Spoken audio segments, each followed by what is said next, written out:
Olá e bem-vindos. Hoje, o tema que a gente tem em mãos é um daqueles que, olha, tá por toda parte. Jejum intermitente. Com certeza. Gera muita curiosidade, muito debate e bastante informação desencontrada também, né? Exato. Será que é só ficar sem comer? Ou tem algo mais profundo acontecendo no corpo? Ok, vamos desvendar isso. Vamos lá. Jejum não é o mesmo que passar fome. Exato. Essa distinção é o ponto de partida de tudo. Uma pausa controlada. Pausa controlada. Gostei. Não é uma privação assim caótica, é um intervalo estratégico. A fonte explica que quando a gente dá essa pausa para o sistema digestivo, o corpo é forçado a fazer uma mudança. Uma mudança de chave, talvez? Perfeito, uma mudança de chave metabólica. Ele para de depender daquela energia que chega toda hora da comida e começa a procurar a solução dentro de casa, sabe? É como se ele pensasse: ok, não tá vindo combustível de fora, então hora de usar as nossas reservas. Exatamente isso. Então é literalmente uma troca de fonte de energia. A gente deixa de usar a gasolina que acabou de botar no tanque para começar a usar a reserva. E o que essa troca provoca, segundo a fonte? Então, essa é a parte central.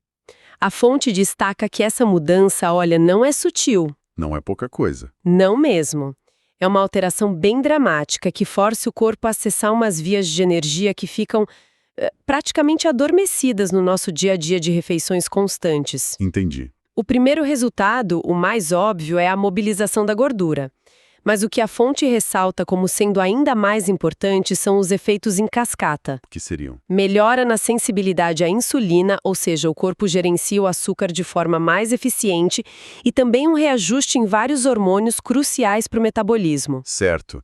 Então essa pausa não é passiva.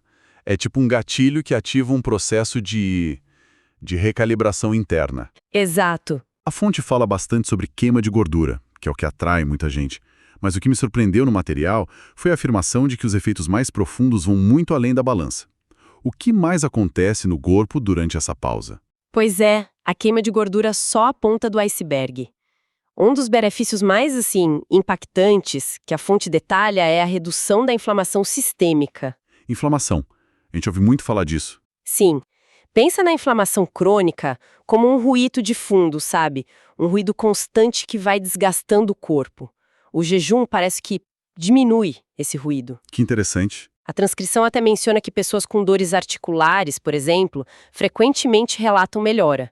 E isso não é coincidência, é o reflexo de um corpo quimicamente menos irritado. Isso é fascinante. A ideia de que só dar um descanso para o sistema digestivo pode, de fato, acalmar o corpo inteiro é muito poderosa. É muito poderosa. E a fonte também faz uma afirmação que me deixou bem curioso. Diz que jejum pode trazer uma clareza mental. Isso me soa um pouco subjetivo. Tem alguma base científica para isso no material? Ótima pergunta. E a fonte vai direto nesse ponto. Não é só uma percepção. Ah, bom. O material aponta para um mecanismo bioquímico bem específico. O jejum estimula o cérebro a produzir mais de uma proteína chamada fator neurotrófico derivado do cérebro. A sigla em inglês é BDNF. BDNF, certo. E esse BDNF é como se fosse um fertilizante para os nossos neurônios, sabe? Um fertilizante, ok. Ele ajuda na sobrevivência das células nervosas, incentiva o crescimento de novos neurônios, de novas sinapses e é fundamental para a memória, para o aprendizado. Uau. Então, quando as pessoas relatam mais foco e clareza, a fonte nos diz que tem uma explicação biológica bem robusta por trás. Exatamente. Não é imaginação. O cérebro está literalmente sendo nutrido e protegido de uma forma diferente. Isso me leva a outro conceito que a fonte aborda que parece, sei lá, saída de ficção científica. A autofagia. A analogia que usam é a de uma faxina celular. E é uma analogia perfeita. A autofagia é um processo de reciclagem interna das nossas células. Reciclagem. Isso. Durante a pausa do jejum, sem aquele fluxo constante de nutrientes, as células aproveitam para identificar e desmontar componentes velhos danificados. O lixo da célula, digamos. Exato, o lixo. Proteínas mal formadas, organelas que não funcionam mais. Elas quebram tudo isso e reutilizam as peças para construir coisas novas ou gerar energia. É como se cada célula tivesse sua própria equipe de manutenção e reciclagem, Sim, que só é ativada quando a gente dá uma folga para ela do trabalho principal, que é processar comida. exatamente. E o mais incrível é que essa faxina, que parece algo tão intuitivo, é um mecanismo tão revolucionário para a nossa compreensão da saúde que a descoberta rendeu o Prêmio Nobel de Medicina em 2016. É verdade para o pesquisador japonês Yoshinori Ohsumi. Isso. A fonte faz questão de conectar esses pontos para mostrar que não estamos falando de um truque de dieta, mas de ciência de ponta. É sobre ativar um mecanismo de autopreservação que já existe dentro da gente. Certo. Isso tudo soa muito promissor na teoria, mas a fonte também nos dá um guia prático.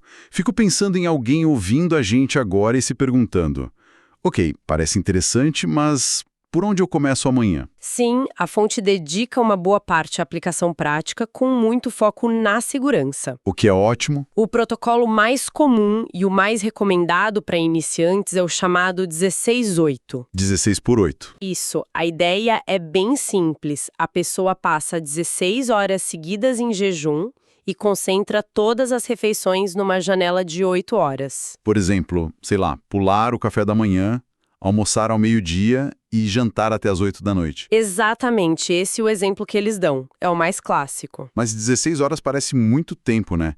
Especialmente para quem está acostumado a comer de 3 em 3 horas. A fonte sugere alguma forma de facilitar essa transição? Com certeza. O princípio de ouro, segundo o material, é a adaptação gradual.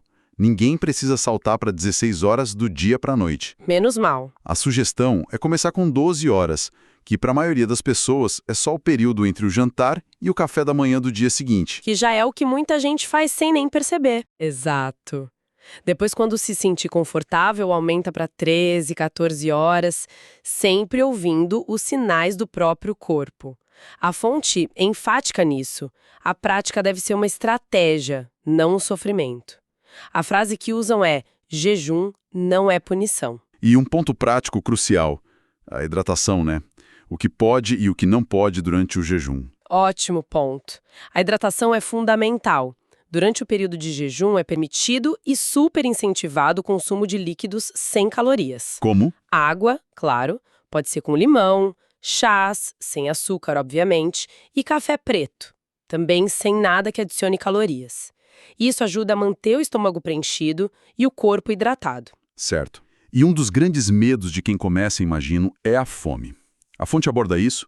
Aquelas pontadas de fome ou dor de cabeça que algumas pessoas relatam no início? Sim, e dá dicas práticas. Para fome, como a gente falou, a hidratação é a principal ferramenta. Muitas vezes o que a gente acha que é fome, na verdade é sede. Faz sentido. E para as dores de cabeça, que podem acontecer no comecinho por causa da mudança metabólica, a hidratação com uma pitadinha de sal de boa qualidade pode ajudar a repor eletrólitos.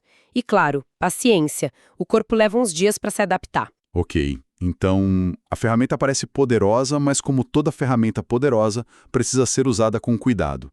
A fonte traça uma linha clara sobre quem deveria evitar a prática. Sim, e essa é talvez a parte mais importante e responsável da análise que a fonte faz. Concordo. Ela lista grupos específicos para os quais o jejum pode ser não apenas inadequado, mas perigoso.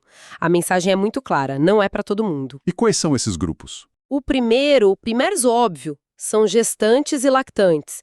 Elas precisam de um fornecimento constante de nutrientes, né? Qualquer restrição pode ser prejudicial. Claro. O segundo grupo são pessoas com diabetes, especialmente as que usam insulina. Para elas, o risco de hipoglicemia, que é uma queda perigosa no açúcar do sangue, é muito alto. Precisa de um gerenciamento médico muito cuidadoso. Faz todo sentido. E a lista continua. Sim, um ponto de atenção crucial é para qualquer pessoa com histórico de distúrbios alimentares. Anorexia, bulimia. Exato. A fonte alerta que a prática do jejum pode facilmente virar um gatilho para comportamentos obsessivos e piorar a relação com a comida. Nesses casos, a contraindicação é praticamente absoluta. Entendi. E, por fim, o material menciona os idosos em estado de fragilidade. Para eles, o risco de perder massa muscular é uma preocupação real e garantir o consumo de nutrientes é mais importante. O que funciona para um pode desregular o outro. A mensagem final é, na dúvida, converse com um profissional. Perfeito. Se a gente fosse destilar a essência de tudo que extraímos dessa fonte, a grande lição parece ser que o jejum, quando bem aplicado, é uma ferramenta. Uma ferramenta estratégica. Isso, não um milagre e muito menos um castigo. A transcrição o coloca como um aliado da saúde. É uma ótima síntese. E o que eu acho mais fascinante na discussão que a fonte propõe é como ela conecta uma prática ancestral que está presente em quase todas as culturas. É verdade. Os mecanismos que hoje a gente chama de autofagia e BDNF são, no fundo, as explicações bioquímicas para os benefícios que as tradições antigas já descreviam de forma empírica há milênios. É a validação moderna de uma sabedoria antiga. Isso é sempre muito poderoso. E pensando em tudo isso, nessa ideia central de pausa. Exato. Para fechar a nossa análise, a fonte deixa uma reflexão que vai além da comida. Ela descreve o jejum como essa pausa controlada que permite ao corpo se reiniciar, se limpar, e aí fica a provocação. Se aplicar esse princípio ao nosso sistema digestivo traz tantos benefícios que outras áreas da nossa vida poderiam se beneficiar de um jejum parecido. Um jejum de informações, talvez? Para silenciar o bombardeio de notícias e notificações? Perfeito. Ou um jejum de redes sociais, para a gente se reconectar com o momento presente. Ou até um jejum de ruído, buscando uns minutos de silêncio para permitir que a mente também faça sua própria faxina. A estratégia de dar uma pausa para se fortalecer. Pode ser muito mais universal do que a gente imagina.